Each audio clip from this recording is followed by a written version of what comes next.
بسم اللہ الرحمن الرحیم۔ دوستوں، آج کی اس ویڈیو میں ہم آپ کو بتائیں گے حضرت صابر پاک رضی اللہ تعالیٰ عنہ کی انوکھی کہانی۔ حضرت صابر پاک ایک بہت ہی جلال کی طبیعت رکھنے والے بزرگ تھے۔ حضرت علاء الدین علی احمد صابر کلیری رحمۃ اللہ علیہ 11 ربیع الاول 592 ہجری کو افغانستان کے شہر ہرات میں پیدا ہوئے۔ آپ کے والد کا نام عبداللہ تھا، جو بڑے متقی، صاحب دل اور بافیض بزرگ تھے۔ آپ کی والدہ ماجدہ بی بی ہاجرہ حضرت بابا فرید الدین مسعود گنج شکر رحمۃ اللہ علیہ کی سگی بہن تھیں۔ آپ کے والد کے انتقال کے بعد آپ کی والدہ آپ کو لے کر ہرات سے اجودن پاک پتن میں حضرت بابا فرید الدین مسعود گنج شکر رحمۃ اللہ علیہ کی خدمت میں حاضر ہوئیں اور حضرت علاء الدین علی احمد صابر کلیری رحمۃ اللہ علیہ کو بابا فرید کے سپرد کرتے ہوئے فرمایا کہ اب اس بچے کی پرورش اور تربیت آپ کریں۔ حضرت بابا فرید الدین مسعود گنج شکر رحمۃ اللہ علیہ نے بچے کی صورت دیکھتے ہی فرمایا، یہ بچہ بڑا ہو کر اولیاء وقت میں سے ہوگا اور ایک دنیا اس سے فیض یاب ہوگی۔ بابا فرید نے خود آپ کو تعلیم دینا شروع کی۔ آپ کی ذہانت کا کمال تھا کہ آپ نے 3 سال کے اندر ہی تمام علوم ظاہری حاصل کر لیے۔ 3 برس کے بعد آپ کی والدہ بھائی سے یہ کہہ کر ہرات واپس چلی گئیں کہ اب بھانجے کو علوم باطنی میں بھی کامل کر دیجیے اور کوئی تکلیف نہ ہونے دیجیے گا۔ حضرت بابا فرید الدین مسعود گنج شکر رحمۃ اللہ علیہ کو بہن سے بہت محبت تھی۔ حضرت بابا فرید رحمۃ اللہ علیہ نے بہن کے سامنے ہی بھانجے کو مرید کر کے تقسیم لنگر کا کام حضرت علاء الدین علی احمد صابر کلیری رحمۃ اللہ علیہ کے سپرد کر دیا۔ حضرت علاء الدین علی احمد صابر کلیری رحمۃ اللہ علیہ کی عمر گو کہ کم تھی، مگر پھر بھی آپ نے یہ اہم کام نہایت ہی خوشلوبی کے ساتھ انجام دیا۔ ایک عرصے کے بعد جب آپ کی والدہ ماجدہ یعنی آپ کی ماں نے واپس آ کر آپ کو دیکھا تو آنکھوں سے آنسو نکل پڑے۔ آپ سوکھ کر کانٹا ہو گئے تھے۔ بھائی سے جا کر شکوہ کیا تو حضرت بابا فرید الدین مسعود گنج شکر رحمۃ اللہ علیہ نے فرمایا، تم خود گواہ ہو کہ تمہارے سامنے ہی میں نے لنگر بانٹنے کی خدمت اس کے سپرد کی تھی۔ حضرت علاء الدین علی احمد صابر کلیری رحمۃ اللہ علیہ سے پوچھا گیا تو آپ نے جواب دیا کہ آپ نے تقسیم لنگر ہی کا تو مجھے حکم دیا تھا، یہ کب فرمایا تھا کہ اس میں سے کچھ کھا بھی لینا۔ یہ جواب سن کر ماموں پر وجد کی کیفیت طاری ہو گئی اور آپ نے شفقت سے فرمایا، علاء الدین صابر است، یعنی کہ علاء الدین صبر کرنے والا ہے، اور اسی وقت سینے سے لگا کر خدا جانے کیا کیا عطا فرما دیا۔ اس کے علاوہ بھی آپ کے مجاہدے اور کرامتیں اس درجہ شدید صبر آزما تھیں کہ انہیں سن کر حیرت ہوتی ہے۔ ایک دن حضرت علاء الدین علی احمد صابر کلیری رحمۃ اللہ علیہ کی ماں نے حضرت بابا فرید الدین مسعود گنج شکر رحمۃ اللہ علیہ کو آپ کی بیٹی سے علاء الدین صابر کلیری رحمۃ اللہ علیہ کی شادی کی بات کی تو آپ نے فرمایا کہ علاء الدین صابر کلیری کو شادی اور بیوی کا ہوش نہیں ہے، لیکن بہن نہیں مانی اور بھائی سے رشتے پر اصرار کرتی رہیں۔ آخر بابا فرید الدین نے بہن کے جذبات کا احترام کرتے ہوئے اپنی بیٹی ختیجہ بیگم کے ساتھ حضرت علاء الدین علی احمد صابر کلیری رحمۃ اللہ علیہ کا نکاح پڑھا دیا۔ آپ نے دلہن کو اپنے حجرہ میں دیکھا تو پوچھا، تم کون ہو؟ ختیجہ بیگم نے جواب دیا، آپ کی بیوی ہوں۔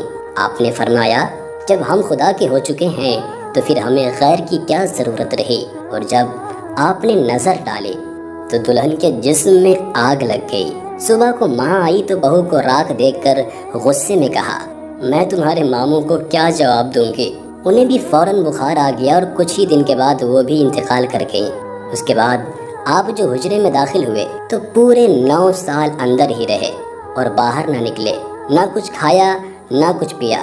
9 برس کے بعد حضرت بابا فرید الدین گنج شکر رحمۃ اللہ علیہ جب حضرت مخدوم کے حجرے میں صبح کے وقت گئے تو دیکھا کہ آپ استغراق کے عالم میں بے حس و حرکت بیٹھے ہوئے ہیں۔ آپ کے کان میں 7 مرتبہ الا اللہ بلند آواز سے کہا تو ہوش میں آ گئے اور مرشد کو سامنے دیکھ کر قدم چوم لیے اور آداب بجا لائے۔ حضرت بابا فرید الدین مسعود گنج شکر رحمۃ اللہ علیہ نے آپ کو باہر لا کر خرقہ خلافت عطا کیا اور سند لکھی اور اس میں اعظم کی تعلیم دی۔ حضرت بابا فرید الدین مسعود گنج شکر رحمۃ اللہ علیہ نے آپ کو دہلی کے لیے متعین کیا اور فرمایا، پہلے ہانسی جا کر اپنے بھائی جمال سے اس پر مہر ثبت کرا لینا۔ جب آپ سند لے کر ہانسی پہنچے تو حضرت شیخ جلال الدین ہانسوی رحمۃ اللہ علیہ نے نہایت محبت اور احترام سے آپ کی مہمان نوازی فرمائی اور پیر روشن ضمیر بابا فرید الدین مسعود گنج شکر رحمۃ اللہ علیہ کے حالات، صحت اور معلومات کے متعلق گفتگو کرتے رہے۔ اسی دوران مغرب کی نماز کا وقت آ گیا۔ نماز سے فارغ ہونے کے بعد حضرت مخدوم صابر کلیری رحمۃ اللہ علیہ نے دہلی کی خلافت کے لیے حضرت بابا فرید الدین مسعود گنج شکر رحمۃ اللہ علیہ کی سند خلافت حضرت جمال الدین ہاسوی رحمۃ اللہ علیہ کو پیش کی اور فرمایا کہ آپ اس پر مہر ثبت کر دیجیے۔ اسی وقت چراغ بجھ گیا تو جمال الدین ہاسوی نے فرمایا، بھائی چراغ گل ہو گیا ہے، صبح مہر ثبت کروا لینا۔ لیکن آپ نے فرمایا نہیں، دوسرا چراغ منگوا کر اسی وقت مہر لگا دیجیے۔ جمال الدین ہاسوی نے دوسرا چراغ منگوایا۔ ابھی آپ مہر لگوانا ہی چاہتے تھے کہ دوسرا چراغ بھی گل ہو گیا۔ انہوں نے کہا کہ اب آپ صبح مہر لگوا لینا۔ اسی وقت حضرت علاء الدین صابر کلیری رحمۃ اللہ علیہ نے اپنی انگلی پر کچھ دم کیا تو آپ کی انگلی روشن ہو گئی۔ آپ نے جمال الدین ہاسوی رحمۃ اللہ علیہ سے فرمایا، اب آپ مہر ثبت کر دیجیے۔ حضرت جمال الدین ہاسوی رحمۃ اللہ علیہ نے یہ رنگ دیکھا تو حضرت علاء الدین صابر کلیری رحمۃ اللہ علیہ کی سند چاک کر دی اور فرمایا، تمہارے دم مارنے کی تاب دہلی میں کہاں ہے؟ تم تو ایک دم مارتے ہی دہلی کو جلا کر راکھ کر دو گے۔ جواب میں حضرت مخدوم علاء الدین صابر کلیری رحمۃ اللہ علیہ نے حالت جلال میں فرمایا، آپ نے میری سند خلافت چاک کی ہے، میں نے آپ کا سلسلہ چاک کر دیا۔ اس کے بعد اجودھن جا کر حضرت بابا فرید الدین مسعود گنج شکر رحمۃ اللہ علیہ کو ساری تفصیل سنا دی۔ حضرت بابا فرید الدین مسعود گنج شکر رحمۃ اللہ علیہ نے دوسری سند لکھ کر فرمایا، میں کلیر شریف کا علاقہ تمہارے سپرد کرتا ہوں، وہاں تکبر و غرور اور گمراہی کا ایک طوفان عظیم برپا ہے، وہاں پہنچ کر خلق خدا کو ہدایت کرو اور اسلام کو تقویت پہنچاؤ۔ کلیر اس زمانے میں عظیم الشان بارونق شہر تھا۔ امیر کلیر نے آپ کو شاہ ولایت تسلیم کر لیا، مگر قاضی شہر نے ورغلایا کہ یہ جادوگر ہے۔ آپ رحمۃ اللہ علیہ نے سن کر فرمایا، اس طرح آج رسول اللہ صلی اللہ تعالیٰ علیہ وآلہ وسلم کی سنت اس فقیر عاصی کی حق میں تازہ ہوئی ہے۔ یہ فرما کر وہاں سے واپس چلے آئے۔ آپ رحمۃ اللہ علیہ نے حضرت بابا فرید الدین مسعود گنج شکر رحمۃ اللہ علیہ کو خط ارسال کیا، یہاں تو میں اطمینان قلب نماز اول کے ثواب سے بھی محروم ہو گیا ہوں۔ حضرت بابا فرید الدین رحمۃ اللہ علیہ نے صبر کی تلقین فرمائی، لیکن علماء اور عمراء کے غرور اور تکبر کا وہی حال رہا۔ آپ نے مرشد حق کو خط بھیجا۔ حضرت بابا فرید الدین رحمۃ اللہ علیہ نے آپ کو لکھا، شہر کلیر تمہاری بکری ہے، تمہیں اختیار ہے خواہ اس کا دودھ پیو یا اس کا گوشت کھاؤ۔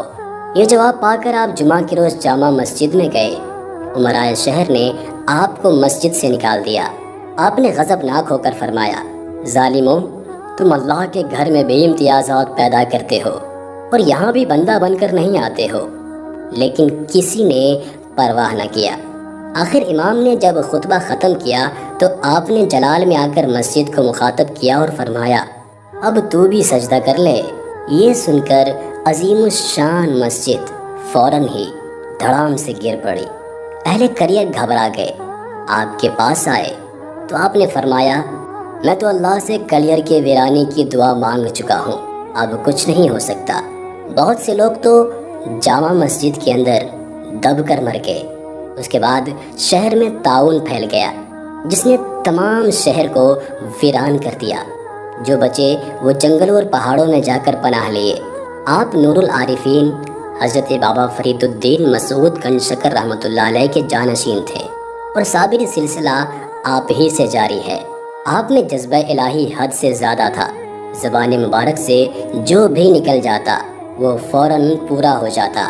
دنیا اور دنیا والوں سے انہیں کوئی غرض نہ تھی، وہ ان سے دور بھاگتے تھے اور ہمیشہ اللہ تعالیٰ کے ذکر میں مشغول رہتے تھے۔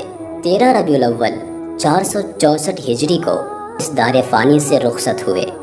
آپ رحمۃ اللہ علیہ کا مزار اقدس آپ کی جلالت کی وجہ سے تقریباً 200 سال سے زائد عرصہ تک زائرین کی نگاہوں سے پوشیدہ رہا۔